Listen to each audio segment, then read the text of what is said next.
policy operates. And just finally on this, do you think there's been too much office to residential in central London over the past 5 years, or is it just responding to the market and moving with the times?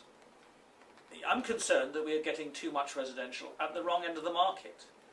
My concern, I'm pleased that people want to live in central Westminster. That is a great feeling to have, that we are such a successful, such a livable city, and people want to live here in the heart of Westminster, cheek by jowl with commercial office space and retail shops and other attractions and businesses.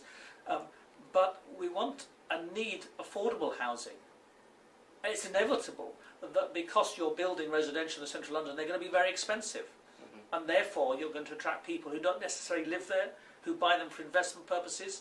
And what we really need is affordable housing, not just social housing, but people who are on their first job, just got a basic simple job on a salary of £50,000, £80,000 a year, and want to be able to afford to buy a home in central London, as well as the people, the super rich, who can afford to spend millions on a very small flat.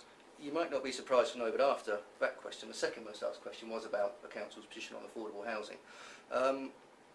Has the need, a number of people asked this, has the need for affordable housing reached such an acute level that a council might be justified in supporting its provision remote from high value sites, and might this even be outside of the borough?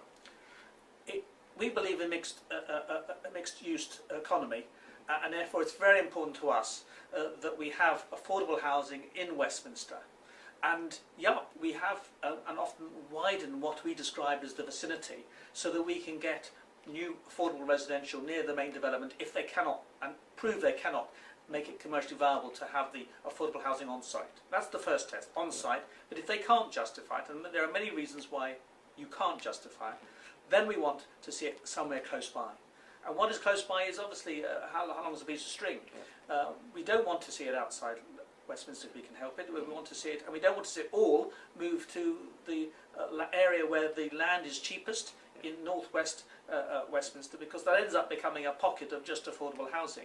We want to see mixed economies and mixed use, and therefore we want a mixed tenure, and therefore we would like to see it in other parts of the city where we do need affordable housing.